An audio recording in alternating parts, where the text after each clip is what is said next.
Hedge village में एक father दो बच्चों को चर्च के अंदर ले जाता है जिन्हें किसी ने चर्च के बाहर छोड़ दिया था। तब वो कहते हैं, शुक्र है ये लोग शांत हो गए हैं। तो क्या ये दोनों ट्विन ब्रदर्स हैं? पर इन्हें देखकर लग नहीं रहा। एक बच्चा काफी ज्यादा शांत लग रहा है और ये दूसरे वाला थोड़ा शैतान लग रहा है। तो इस शांत से बच्चे का नाम यूनो है और इस शरारती बच्चे का नाम आस्था है। और तब हमें 15 साल बाद का सीन दिखाया जाता है जहाँ कुछ फार्मर्स अपने मैजिक से फार्मिंग कर रहे होते हैं और यहाँ चर्च के पास आस्था सिस्टर लिली से कह रहा होता है, एक दिन मैं विजार्ड किंग बनूंगा और आपको बहुत खुश रखूंगा, सो प्लीज मुझसे शादी कर लीजिए। पर सिस्टर लिली उसे मना कर देती है और हम देखते हैं आस्था बिल्कुल भी मान नहीं रहा होता। और तब सिस्टर लिली अपने मैजिक से आस्था के एक पंच मारती है और फिर आस्था से माफी मांगने लगती है। पर हम देखते हैं आस्था फिर भी नहीं मानता और तब हम देखते हैं यूनो अपने मैजिक से उसे रोक देता है और तब आस्था कहता है, आखिरकार तुम बीच में क्यों आ रहे हो? तब यूनो कहता है, क्योंकि तुम्हारा बिहेवियर बहुत बेकार है और अगर तुम ऐसे ही रहे तो कोई लड़की तुम्हें भाव नहीं देगी। तब आस्था गुस्से में कहता है, हम साथ साथ बड़े हुए हैं और अब तुम मुझे ये कह रहे हो? तब यूनो कहता है, आस्था सिस्टर लिली गॉड की सेवा करती हैं, इसलिए वो किसी से शादी नहीं कर सकती। तब आस्था यूनो को लड़ने के लिए कहता है पर यूनो मना कर देता है और तब नैश कहता है, रहने दो आस्था, तुम यूनो को कभी नहीं हरा सकते। और तब आस्था कुछ करने की कोशिश करने लगता है। तब नैश कहता है, तुम्हारे पास मैजिक नहीं है, मुझे विश्वास नहीं होता कि तुम्हारे एज का कोई लड़का मैजिक भी ना यूज कर पाए। तब आस्था कहता है, मैं तुमसे बड़ा हूँ तो मुझसे तमीज से बात करो। तब नैश कहता है, बिल्कुल नहीं, इस दुनिया में मैजिक ही सब कुछ है। जिसके पास जितना ज्यादा मैजिक होता है वो उतना ज्यादा इम्पोर्टेंट होता है और तुम तो कोई मैजिक यूज ही नहीं कर सकते। तब आस्था कहता है, तो मुझे लगता है अब मुझे तुम्हें अपना स्पेशल मूव दिखाना ही होगा। और हम देखते हैं आस्था एक्सरसाइज करने लगता है और दूसरी तरफ यूनो अपने मैजिक से कपड़े सुखा रहा होता है जिसे देखकर सभी बच्चे बहुत खुश हो रहे होते हैं। और तब यहाँ हम देखते हैं फादर ओरसी वहाँ आ जाते हैं और कहते हैं, यूनो ही इस चर्च की इकलौती उम्मीद है। और यहाँ सिस्टर लिली आस्था से कहती है, बहुत जल्दी अवार्डिंग सेरेमनी आने वाली है और जब तुम्हें ग्रीन मोर मिल जाएगी तब तुम भी मैजिक यूज कर पाओगे। जिसे सुनकर आस्था बहुत खुश हो जाता है और कहता है, जब मैं ग्रीन वॉर हासिल कर लूंगा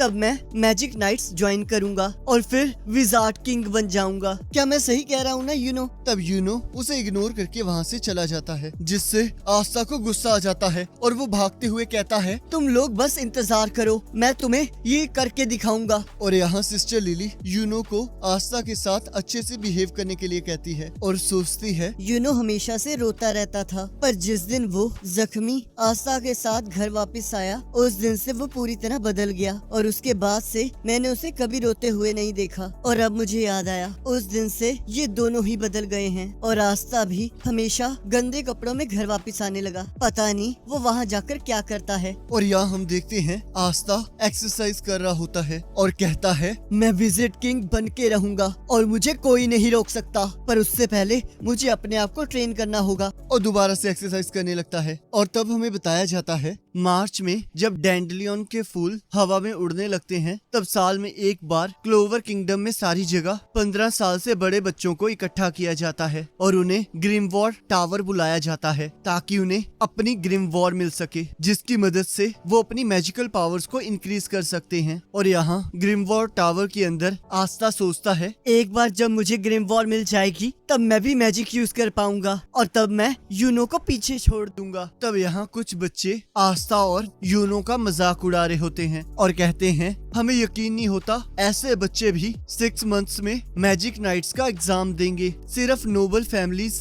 और रॉयल फैमिलीज में इतनी ताकत होती है जो कि इस एग्जाम को पास कर सके और उनमें से एक तो कोई मैजिक भी नहीं यूज कर सकता और ये पूरी कंट्री में इकलौता ही होगा जो कोई मैजिक ही नहीं यूज कर सकता। और तब वहाँ ग्रिमवॉर टावर का मालिक आ जाता है और वो सबको वहाँ आने के लिए कांग्रेचुलेट करता है और वो कहते हैं, हमारे एरिया से ना तो कोई आज तक विजिट किंग बना है और ना ही मैजिक नाइट्स में किसी हाईएस्ट पोस्ट पर पहुंचा है, तो इस बार मुझे उम्मीद है कि शायद तुम में से कोई एक किसी दिन विजार्ड किंग बन जाए और अब तुम्हारे ग्रिमवॉर लेने का टाइम आ चुका है। और यहाँ हम देखते हैं सभी लोगों को अपनी अपनी ग्रिमवॉर मिल जाती है। और तब यहाँ आस्था कहता है, क्या मेरी ग्रिमवॉर कहीं लेट हो गई है? तब उस टावर का मास्टर कहता है, तुम अगले साल ट्राई करना। जिसे सुनकर सभी लोग आस्था का मजाक उड़ाने लगते हैं। और तभी हम देखते हैं यूनो की ग्रिमवॉर अचानक से चमकने लगती है और तब सभी लोग देखते हैं वो एक 4 लीफ क्लोवर ग्रिमोर होती है। तब फादर कहते हैं, ये तो वही ग्रिमवॉर है जो कि फर्स्ट विजार्ड किंग को मिली थी। तब सिस्टर लिली कहती हैं, इसके बारे में कहा जाता है कि इसके अंदर बहुत ज्यादा पावर और गुड लक है। तब यूनो कहता है, सभी लोग सुन लो, अगला विजार्ड किंग मैं बनूंगा। और सभी लोग उसे चीयर करने लगते हैं। तब आस्था गुस्से में कहता है, तुम बस इंतजार करो यूनो, बहुत जल्दी मैं तुम तक पहुंच जाऊंगा क्योंकि मैं तुम्हारा इकलौता कॉम्पिटिटर हूँ। तब यूनो कहता है, ऐसा कभी नहीं हो सकता, और वहाँ से चला जाता है। और तब यहाँ आस्था कह रहा होता है, मुझे लगा था जब मुझे ग्रिमवॉर मिल जाएगी तब मैं मैजिक यूज कर पाऊंगा, पर अब तो देखो मुझे कोई ग्रिमवॉर ही नहीं मिली। पर रुको, मैं इतनी जल्दी हार नहीं मानूंगा। मैं तुम्हें जीतने नहीं दूंगा किस्मत, मैं तुम्हें दिखा कर रहूंगा, चाहे इसमें मुझे 100 साल ही क्यों न लग जाए। और मैं तब तक हार नहीं मानूंगा जब तक मुझे ग्रिमवॉर नहीं मिल जाती। और मैं विज़र्ड किंग बन के ये साबित कर दूंगा कि इस दुनिया में कोई भी औसम बन सकता है, चाहे वो एक गरीब और अनाथ बच्चा ही क्यों ना हो। और तुम मेरा इंतजार करना यूनो। और यहाँ हम देखते हैं एक बच्चा यूनो से जेलस होकर उस पर हमला करने लगता है। पर हम देखते हैं यूनो बिना अपने ग्रिमवॉर को यूज किए उसके अटैक को काट देता है। और तभी हम देखते हैं दीवार से चेन निकलने लगती है और वो दोनों बच्चे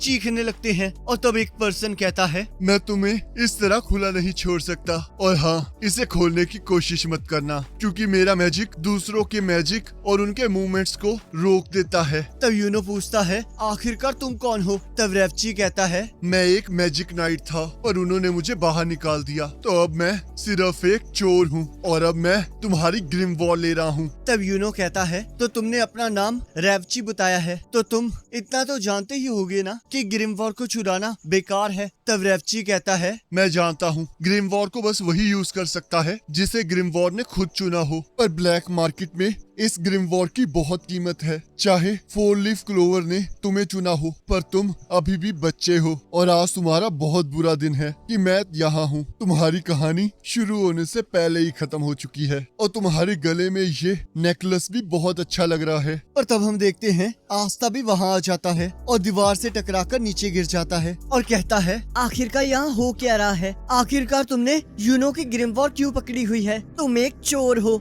तब रेची कहता है, तुम तो वही लड़की हो ना जिसे ग्रिमवॉर नहीं मिली है। तब आस्था कहता है, हाँ मैं वही हूँ, पर वो ग्रिमवॉर सिर्फ उसके ट्रू मास्टर के पास होनी चाहिए, तो यूनो को वो वापस दे दो। तब रेवची कहता है, तुम्हारी इतनी हिम्मत तो तुम मुझे रोकोगे? और अपना मैजिक यूज करने लगता है। और तब यूनो उसे भागने के लिए कहता है, पर आस्था रेवची की तरफ बढ़ने लगता है और जैसे ही उसे पंच मारने लगता है, रेवची की चेन्स आस्था को रोक लेती हैं। पर हम देखते हैं वो चेन्स आस्था पर जानलेवा हमला करती है। तब आस्था सोचता है, तो ये सारे मैजिक यूजर्स ये सब कुछ कर सकते हैं, मुझे यकीन नहीं हो रहा, इतनी फिजिकल ट्रेनिंग के बावजूद मैं इससे हरा नहीं सकता। तब रेवची आस्था पर हंसने लगता है। तब आस्था कहता है, ये अभी खत्म नहीं हुआ है, मैं एक दिन विज़र्ड किंग बनकर रहूंगा। तब रेवची कहता है, मैं इन चेन्स की मदद से किसी की भी मैजिकल पावर का पता कर सकता हूँ, और तुम्हें देखो, तुम्हारे अंदर मैजिक का एक कतरा भी नहीं है, तो शायद इसी वजह से तुम्हें कोई ग्रिमवॉर नहीं मिली है।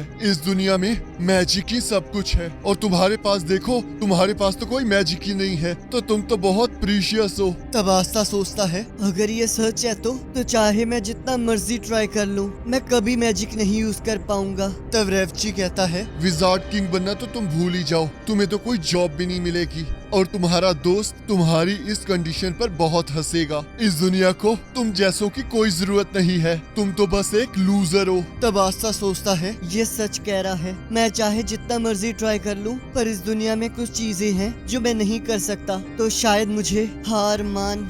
पर तभी हम देखते हैं यूनो कहता है, आखिरकार तुम किसे लूजर कह रहे हो? आस्था ये सच है कि तुम विज़र्ड किंग नहीं बन सकते, क्योंकि असलियत में विज़र्ड किंग मैं बनूंगा। पर तुम आस्था के बारे में गलत हो रेवची, आस्था कोई लूजर नहीं, मेरा राइवल है। और तब आस्था उसे वहाँ से हटने के लिए कहता है और तब हम देखते हैं रेवची डरने लगता है। तब आस्था कहता है, जरा रुको यूनो, मैं इसे अभी मजा चखाता हूँ। पर तभी हम देखते हैं आस्था के पास 5 लीव क्लोवर आ जाती है। तब यूनो कहता है मुझे पता था आस्था तुम्हें ग्रिम वॉर जरूर मिलेगी। और हम देखते हैं आस्था की ग्रिम वॉर से एक तलवार बाहर आने लगती है। तब रेवची कहता है पर तुम्हारे पास तो कोई मैजिकल पावर ही नहीं थी, तो आखिरकार ये ग्रिम वॉर तुम्हें कैसे मिली? और तब हमें बताया जाता है कि क्लोवर के 3 लीव्स फेथ, होप और लव को रिप्रेजेंट करते हैं और 4th लीव के अंदर गुड लक होता है और लास्ट में 5th लीव क्लोवर जिसके अंदर डेविल रहता है। और इसी के साथ एपिसोड खत्म हो जाता है। अब अगले एपिसोड का लिंक आपकी स्क्रीन पर आ रहा होगा और उस पर क्लिक करके अगले एपिसोड